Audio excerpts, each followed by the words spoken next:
Hey guys, what's up? In this video, we're going to be building a value-oriented, budget, gaming and streaming PC. Yes, I know I've been focusing on mostly more expensive stuff recently, or rare stuff that I've been buying, but today we're going to just be building a really decent budget PC. I'll be linking parts in the description below with Amazon affiliate links, and if I can't find them on Amazon, Newegg or eBay links to the desired part. Now, the Amazon affiliate links, I will tell you in advance, if you do buy something from them, yes, I do get a small commission. As well as the parts, you will also find substitution parts that you can buy depending on what your budget is. But, relatively speaking, this will be a pretty decent PC, and even with switching out a few of the parts, you'll end up with similar results. So, let's get into it, starting with the parts. Our first part, arguably the most important, because it decides our platform, and today, we're going AMD with their brand new Ryzen 3 3300X. Yes, this CPU is pretty hard to find, but when it gets in stock, at about $130, this CPU cannot be beat for the performance it provides at that price. It is a 4-core, 8-thread CPU, which is plenty for gaming, and it has a high clock speed, performing similar to Intel 7700K, their old gaming flagship. This CPU, for the price that it is a beast. Now you're probably wondering, if you haven't been around for a while, why we're using such a low core count, well, low in this sense, for a streaming and gaming PC. Won't you need a lot of cores for streaming and gaming? Well, no, and we will talk about that later. First things first, we're going to install our CPU into our motherboard. Speaking of motherboard, in today's build, we're going with Gigabyte's B450 Aorus M motherboard. This is a pretty bog standard B450 motherboard, and it kind of goes to represent, realistically speaking, any B450 or better motherboard will do the trick for this build. This has a BIOS update, and you should be looking for BIOS updated boards only for 3rd gen Ryzen. Now, you can replace this, and you'll find a link in the description below, to a B550 board, which will basically just give you a little more upgradability in the future, as it will be more supported with upcoming CPUs.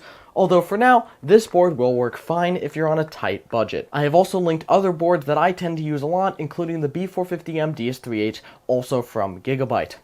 But that's the point. So, what we're going to do is going to place that on our motherboard box. Now, I know this isn't the right box, but you get the point.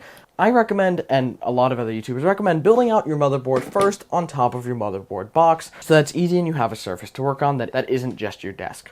Also, I'm going to say this now, I'm not going to be doing it in this video, but I do recommend building out your whole PC on your desk first to test to make sure all of your parts are working. If you put it in a case, it's going to be a little harder to diagnose down the line. That's the point. So the first step we're going to be doing is installing our CPU, which is just pretty simple to do.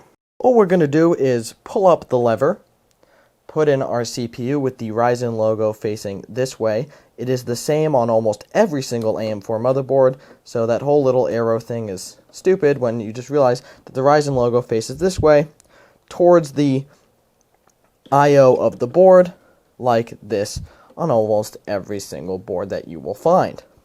Unless the socket is facing a different way, but if the lever is here, then the Ryzen logo will be facing that way. Now, if you can't remember this orientation, there is a small gold triangle on the bottom of the CPU that will line up with a triangle on the bottom of the socket on the motherboard. So you can use that to line it up as well. And then we just push our lever down until it snaps in place.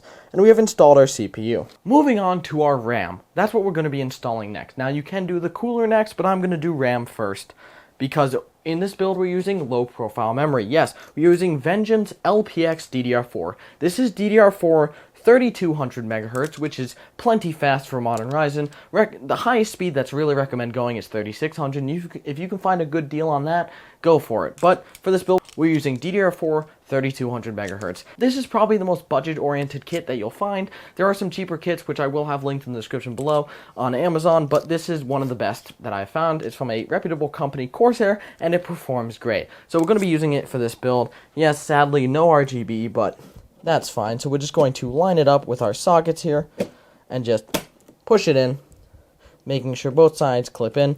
Now, the one thing I will tell you is that the little notch is not in the center of the pins on the bottom. So it can only go in the socket one way. It is not reversible, so make sure you don't start ramming it in without lining it up properly first. Just like that, we have our RAM and CPU installed. Next step is our cooler. So Although it doesn't perform that great, this is a budget build, so we're going to be using the stock Wraith cooler for this CPU. This is the Wraith Stealth cooler that comes with the 3300X, and my philosophy here is that if you're going to buy a better cooler, you might as well just spend the extra money and get a Ryzen 5 3600 instead. So if we're sticking to a tight budget, we better stick with the stock cooler. Now, the thermal paste that comes stock on AMD's coolers will be fine for your build. There's no need to replace it, but I don't have any of that, so I'm just going to use some Arctic MX4 because I've already wiped off the thermal paste from prior use of the CPU to test it. So we're just going to put a little bit in the middle of our CPU. This is watery thermal paste, whatever. And we're just going to basically line up, make sure your back plate is in, because what you do have to unscrew and take off the original stock mounting system to put in this stock cooler. So make sure your back plate hasn't fallen off the back of your board before you screw in this cooler. And we're just going to simply tighten it up, attempting to put equal mounting pressure by doing corners first and then tightening everything else. And it's a very easy install. And there we go, we have our stock cooler mounted. Now, I don't recommend holding it like this. I'm just doing it to show you how mounted it is right now. We're going to connect our fan cable to our CPU fan header on the motherboard. And try our best to cable manage it with what's provided here. And just like that, we have our motherboard basically complete and ready to go into our case. Alright guys, so for our case today, we are using the Landcool 205M. Now, I have linked in the description below the Landcool 205 from Leon Lee, as well as some other cases that are similar in budget, and as well as some micro ATX cases that might actually be cheaper than this one. Because at the time of filming, as far as I'm aware, this case is only available at Micro Center. And I'm assuming most of you do not have a local Micro Center like I do, so I have included cases below that will support this motherboard, as well as other motherboards from different form factors. Because, although you can use a micro ATX motherboard in an ATX case, you cannot use an ATX motherboard in a micro ATX case. So, besides that, let's go on to what our power supply is. So, for our power supply today, we have this. It's an EVGA 600 watt, 80 plus white power supply. Typically, I tend to go minimum 80 plus bronze, but power supply market's kind of crazy right now and prices are insane, and if you're going to cheap out on the power supply, you might as well cheap out with a decent brand. So EVGA is my brand of choice for this, although we do get ketchup and mustard cables that aren't exactly great looking. It is a decent power supply, and it should do fine for this build, especially giving us 600 watts of headroom for our build. As well, we have installed in the case, we have a 2 terabyte Seagate Barracuda hard drive, which I've linked in the description below.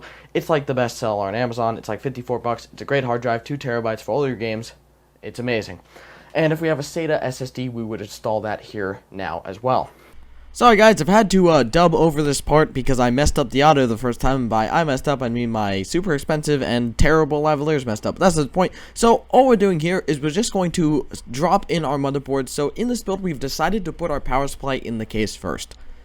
That is how I like to do my builds. I like to cable manage, route my power supply before putting the motherboard in. This way I can just simply slot it in, connect my cables, and I don't have to do anything else. You can do it either order. It really is personal preference. It's entirely up to you. I prefer doing my cable management and everything before installing my motherboard, just so it's an easy slot in. Although I will warn you, it does make cabling a little harder because you have to keep it out of the way of the motherboard, as you can see me trying to do in the video, making sure none of the cables end up under the motherboard, because if you try to pull them out, you don't want to tear something off the bottom of your motherboard, and you don't want to scratch or fray your cables. So we're going to plug in everything, including our 24-pin motherboard power connector, our 8-pin EPS connector for our CPU. Now, if your board has an 8 and a 4-pin or just an 8-pin, an 8-pin alone is fine. There's almost no CPU right now that can even use the full power of an 8 plus a 4-pin. So 8-pin is absolutely fine for any CPU, just as long as you have 4 plus 4 on your EPS 12-volt connector on the top, typically top left of your motherboard. Some motherboards have a standard configurations with that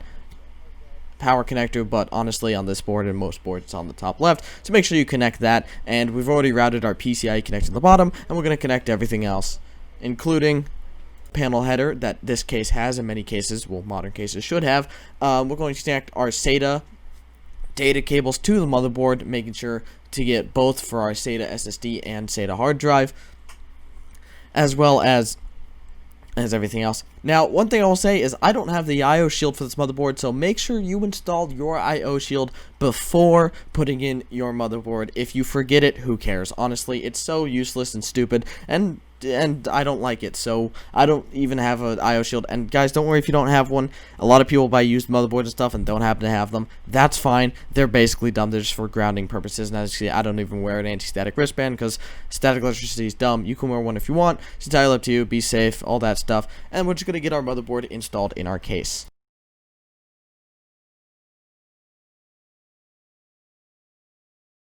So now that we have our motherboard installed, the last step of our PC is just to install the graphics card. Now, our graphics card choice was very specific for this build, as this is a streaming / recording build as well as gaming. So for today's build, we're using a Gigabyte GTX 1660 Super. Yes, as this is a budget build, we went for probably the cheapest card that you can get that will have the new Turing encoder for NVIDIA. What that means is basically you can stream / record using the encoder on your graphics card. The encoder is a separate part of the GPU, so you don't have to worry about it impacting your games much at all while recording or streaming. It will barely use any CPU because all the encoding will be handled on the graphics card. Typically, I like using GPU encoding much better than CPU encoding when I'm streaming on a single rig. When I use dual PCs, obviously I use X264 because we have a whole CPU just for encoding. But when you don't have a whole CPU just for encoding, there's always little overheads that get in each other's way. And even if you have a high core count, streaming with X264, aka software CPU encoding, is just not a good idea. So we want a newer NVIDIA GPU. Now you can swap this out for something older like a 1070 or a 1070 Ti, but if you're going to go older, make sure you get the Pascal. So that is the 10 series of cards, and I found that that's the oldest generation that still has a decent looking encoder. But for today, we're using the 1660 Super. Now, if you have extra budget, you can either A, upgrade your CPU, or that's not really going to help too much because quad core is still fine and it's got an amazing clock speed. If you want to upgrade, I recommend upgrading your GPU because you can either use a 1660 Super, a 1660 Ti, or go all the way up for an RTX 2060, relatively within the same budget. The 2060 KO is amazing for this because it's 2060 and also still has that new Turing encoder, and it just gives you a little more performance in game. But for this build, as we're going for a tight budget where we don't have room to just, get a Ti instead of a Super, we're going to use the 1660 Super, and to install it, it's pretty easy. We're just going to basically shove it into the top slot of our motherboard that is a 16X, connect our 8-pin power cable, just like so. We're going to cable manage that. Perfect mount, and then we're just going to screw this CPU into our case.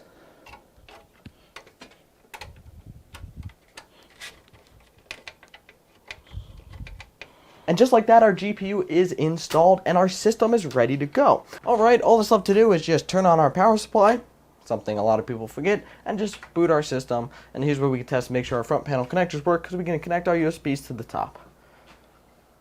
We got keyboard and mouse connected.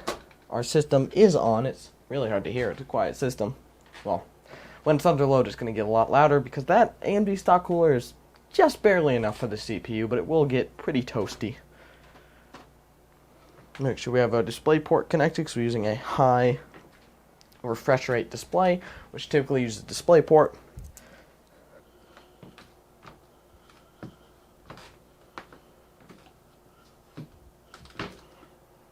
Yeah, I'm never finding that screw. Hey, there we go. We're booting right into Windows. Got to screw in our GPU again.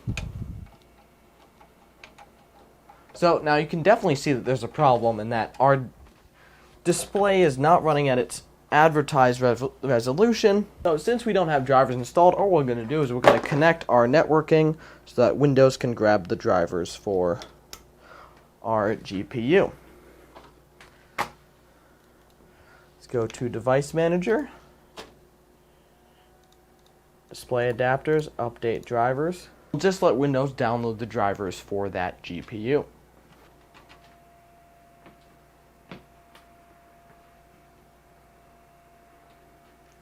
And there we go. We have successfully updated our drivers. As you can see, our resolution has fixed itself, and we have a GTX 1660 Super as our display adapter. And that's really it. All that's left to do is to make sure you go into your NVIDIA display panel or your display settings and make sure you set your refresh rate to your high refresh rate if you have it, 144 Hertz in this case. And just like that, your PC is done and set up. So I hope you guys kind of enjoyed this little build guide that I've done. I know a lot of people have been asking me to do a build guide, especially budget parts. This is more for a picking parts build guide rather than a exactly each and little detail, because it's kind of hard when you don't have a cameraman to go around showing how to do it, or camera skills or life skills in a single way to make a build guide. But I will be doing a future tutorial on how to install each and every cable. And yeah, and if you notice some of these parts seemed like they were voiced over, it's because towards the end half when I started installing stuff, my microphones just stopped working, so I had to voice over it again. But that's the point. Thank you guys so much for watching. I love you guys. I'll see you in the next one. Peace.